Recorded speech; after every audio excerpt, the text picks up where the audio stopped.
Building a proper off-roader in 2025 doesn't need to drain your bank account. It just needs smart choices. What actually matters when you're on a budget? Where do you start? What parts are worth every cent, and which ones just look useful?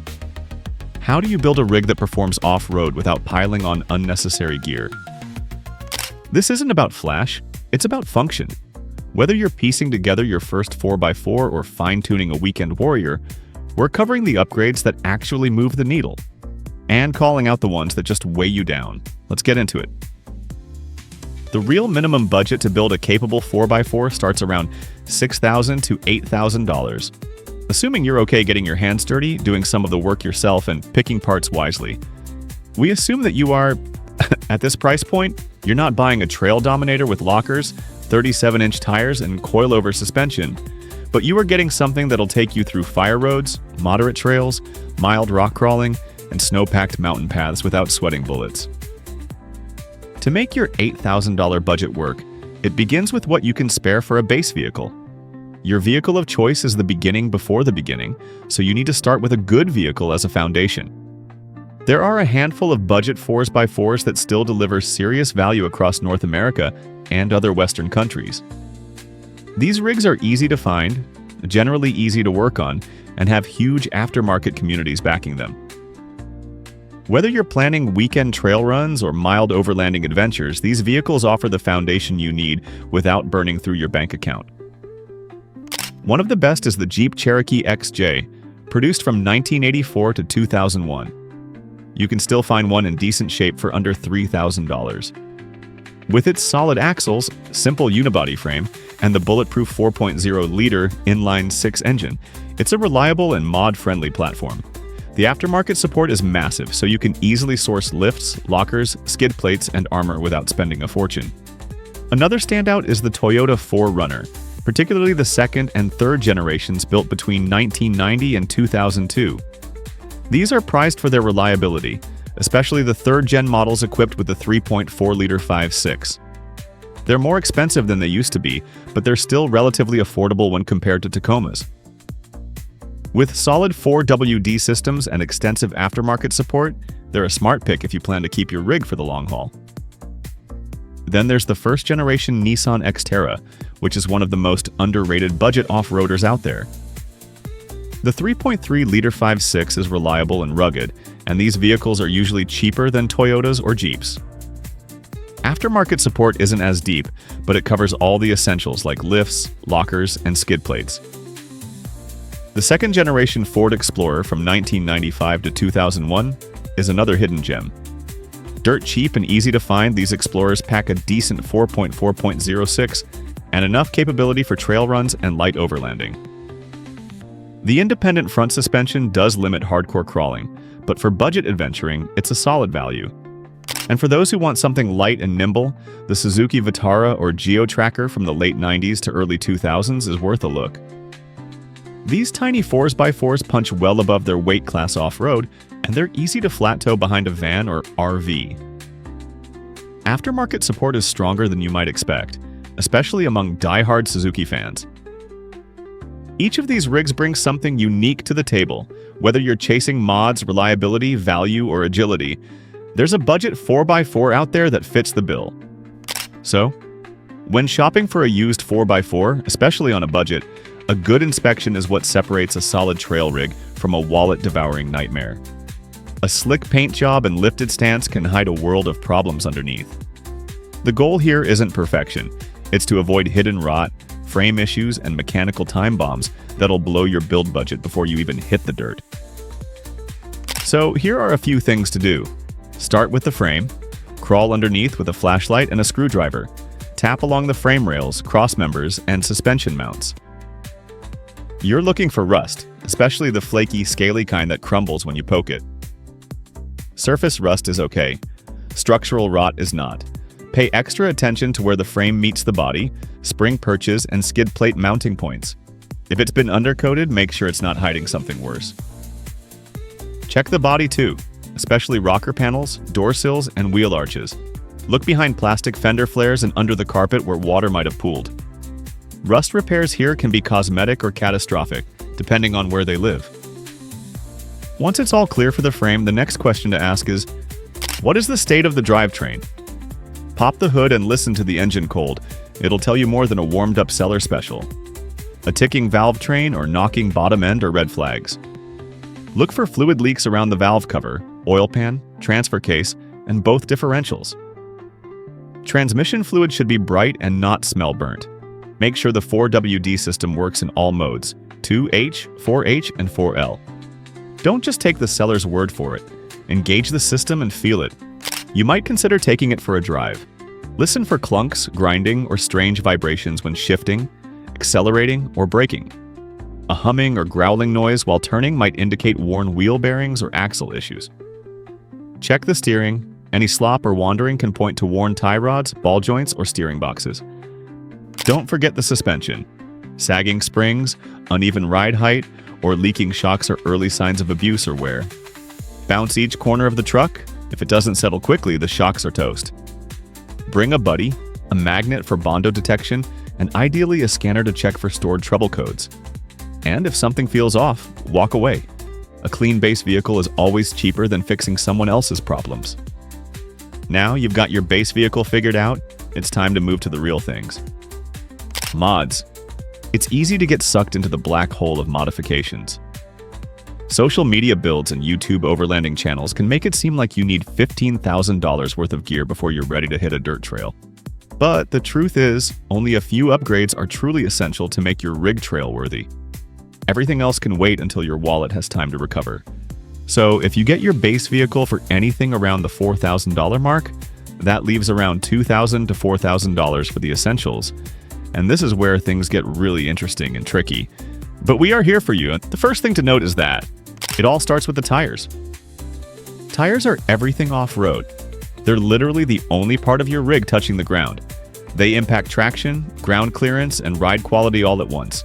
So choosing the right ones can make or break your adventures, especially when you're balling on a budget.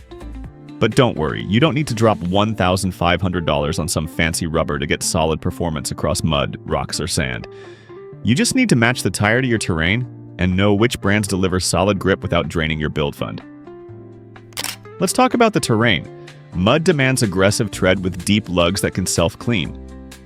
Mud terrain tires like the Milestar Patagonia MT or Kenda Clever MT are surprisingly affordable and legit performers. You'll get great traction in slop and ruts, but just know they're louder on road and tend to wear faster. If you're more into rock crawling, you want a tire with strong sidewalls and great flex, something that can conform to boulders and sharp edges. Budget-friendly picks like the Falcon Wild Peak MT or even some General Grabber X3S give you that crawling confidence without costing a fortune. Look for 3-ply sidewalls and good siping to grab onto slick rock faces. Now, if you're chasing dunes or beach runs, sand is a different beast. You'll want a wider tire with a less aggressive tread, something that floats, not digs. All-terrain tires like the Cooper Discoverer, AT3 or BF, Goodrich KO2s, pricey but durable, work well. Airing down is key here. Don't forget your valve stem tools and a good tire gauge. For most weekend warriors, a solid AT tire is a sweet spot. It handles dirt, gravel, light mud, and even highway miles without punishing your ears or MPG. Brands like Falcon, Cooper, General, and Milestar offer great value, decent warranties, and dependable performance. Don't buy tires just because they look tough. Match them to your terrain, driving style, and budget. And always save room in the budget for a good air compressor. You'll need it after airing down. Next, consider a modest suspension lift. You don't need to skyrocket your rig 5 inches into the air. If you're looking to lift your rig without emptying your wallet, there are a few solid budget-friendly options that'll get you more clearance and a better look without wrecking your ride. Or your bank account. We're talking body lifts, spacer lifts, and the always tempting entry-level suspension kits. Each has its perks, each has its quirks. Let's begin with body lifts. These are about as cheap as it gets. You throw a few pucks between the body and the frame, and boom, you're a couple of inches taller. They don't mess with your suspension, so your ride stays the same. But here's the catch. You're not actually gaining ground clearance under the rig, just making room to stuff some bigger tires. And if you go more than a couple inches, you might have to fiddle with things like steering shafts or shifter linkages. It's budget-friendly, but not always headache-free. Then there's the spacer lift, aka the budget boost. Basically, you slap some spacers above your struts or coils and grab an extra inch or two of lift. Super popular, especially if your suspension's still in decent shape. They're cheap, easy to install, and perfect if you're just trying to fit some meatier tires. Just keep in mind they don't really improve flex or ride quality, and if you're hitting the trails hard, you might be pushing your factory parts a bit more than they like. Now, if you've got a few more bucks to spend, those entry-level suspension kits are where the magic starts. For give or take $500 to $1,000, you can get new springs, shocks, and sometimes extra bits like control arms or panhard bars. These actually improve ride quality, give you more articulation, and hold up way better off-road. Brands like Rough Country and Old Man Emu have solid, affordable kits depending on what you're driving. If you're just going for the look and some clearance, body or spacer lifts do the trick. But if you want real trail gains, a basic suspension kit is worth saving up for. Your spine and your rig will thank you. A good lift should be accompanied by a well-protected undercarriage, in fact. Protecting your undercarriage is one of the smartest moves you can make for off-roading, especially when you're on a budget. Bashing your oil pan, smashing a diff cover, or ripping off a fuel tank line can turn a cheap trail run into an expensive recovery. The good news? You don't need a fab shop or fat wallet to armor up. Skid plates, rock sliders, and a little backyard ingenuity go a long way. Skid plates are your first line of defense, and most rigs have a few factory ones, but they're often thin and laughably weak. Aftermarket plates can get pricey, but companies like Rough Country, RCI, and Asfer offer more affordable options, especially for common platforms like Wranglers, 4Runners, and Tacomas. Expect to spend $150 to $400 per section. Prioritize the front, oil pan, transmission, and transfer case. You can add a fuel tank and rear differential armor later. If you're handy, you can DIY some of this stuff. A thick sheet of 3/16-inch steel or 1/4-inch aluminum, a grinder, drill, and some basic welding can turn into a legit skid setup. It won't look catalog slick, but it'll stop rocks just fine. Look up templates online. Many communities have shared patterns and walkthroughs. Rock sliders are another must if you're hitting rocky terrain or deep ruts. They protect your rocker panels and double as a step. Bolt-on options exist, but weld-on types are way stronger. Brands like JCR Off-Road, Schrockworks, and Rough Country offer affordable bolt-on sliders for under $400.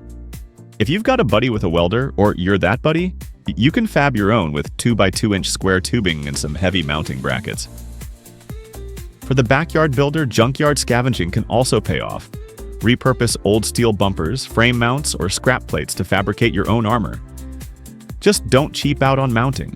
Weak welds or poor fitment will ruin your day when it matters most. At the end of the day, a little armor now saves a lot of repairs later. Even if you start small, just one plate or some sliders, it's a game changer out on the trail. Undercarriage covered, it's time to worry about traction. Traction upgrades don't have to cost as much as the vehicle they're going into. While air lockers are the gold standard in performance and price, there are plenty of budget-friendly ways to boost grip and crawl power without torching your wallet. Whether you're wheeling rocks, mud, or snowy forest trails, a bit more traction can go a long way. And there's a mod for every budget level. First, you can consider lunchbox lockers.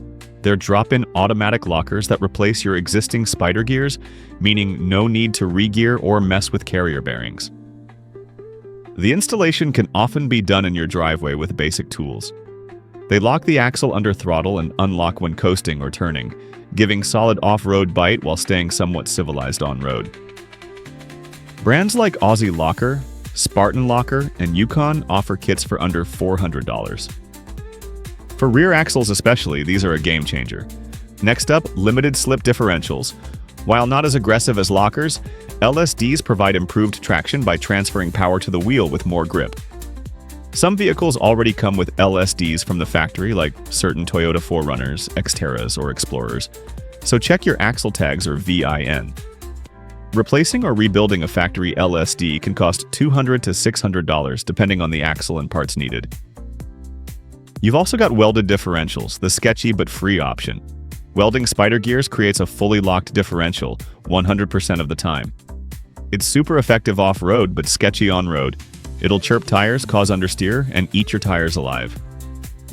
For trail-only rigs or winter beaters, it's an old-school solution. Just know what you're signing up for. Lastly, traction aids like quality tires and airing down make a huge difference. Don't underestimate how much grip you gain just by running a proper mud terrain at 12 to 15 psi on the trail.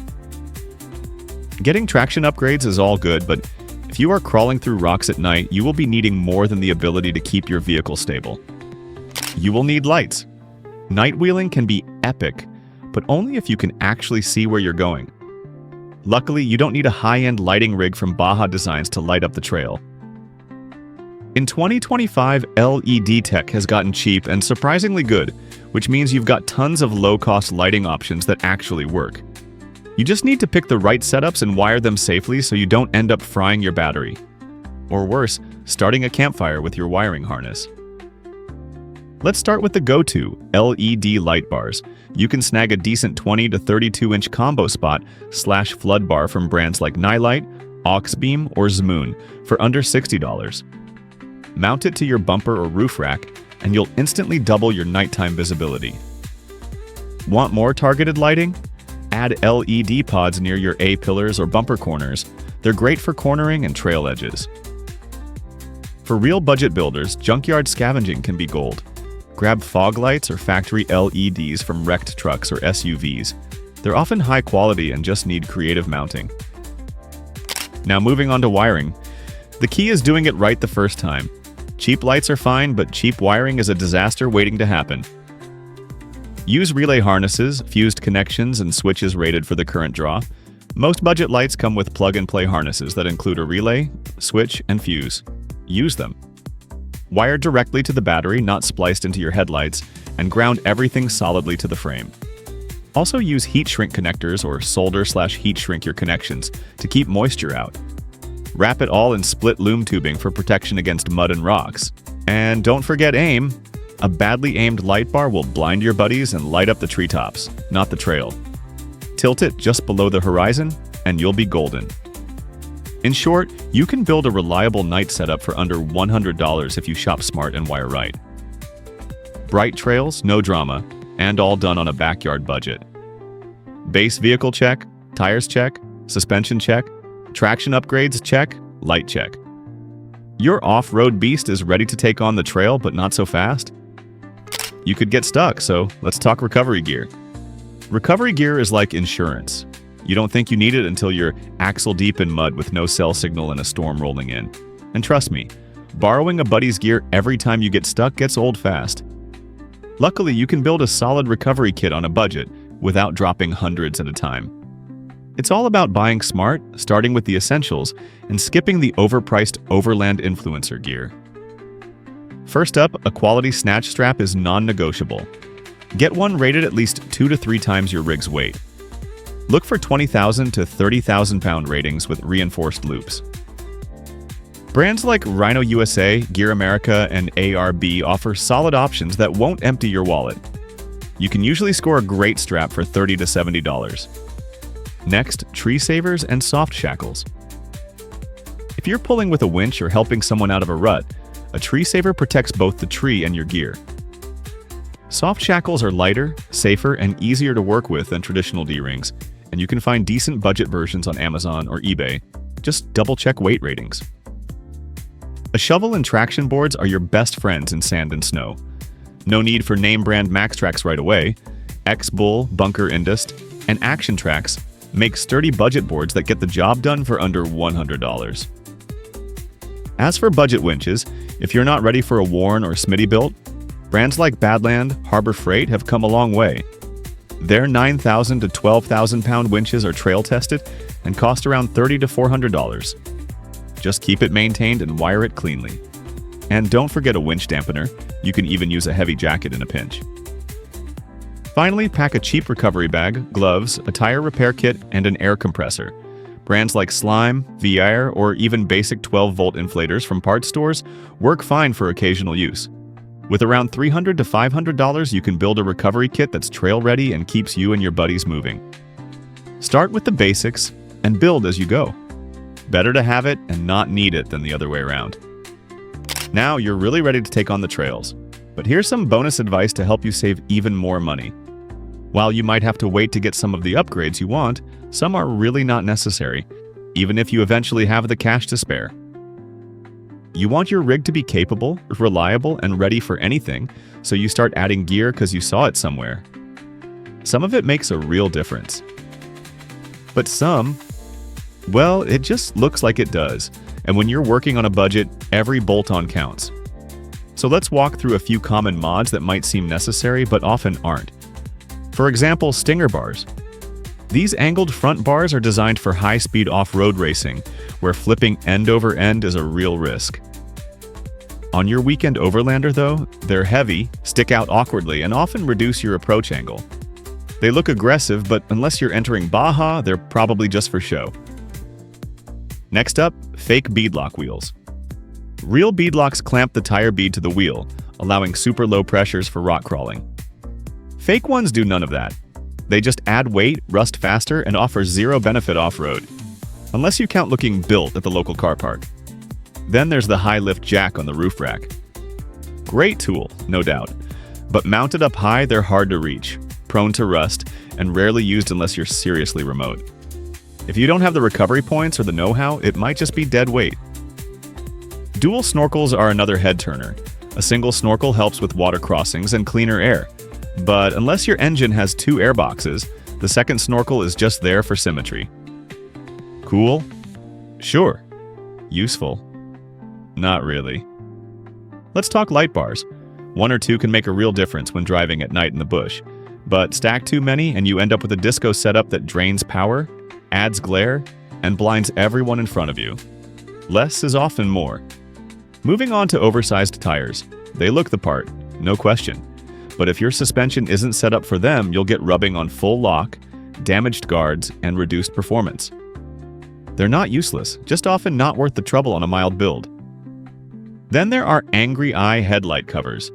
Little bezels that make your rig look like it skipped its morning coffee. But they also block some of your light output, which makes them more of a fashion statement than a function.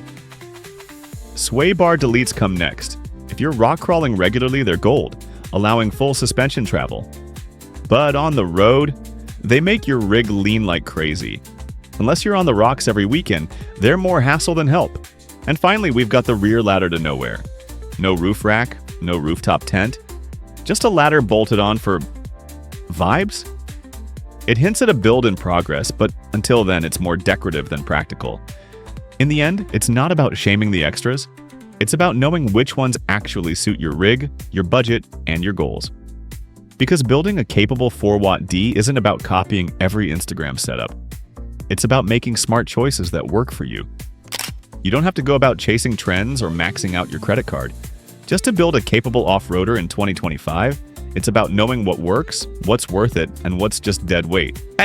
From the mods that make a real difference to the clever workarounds that save you big, the path to a proper trail-ready rig is wide open, even on a budget. So, are you more confident about building your own rig now?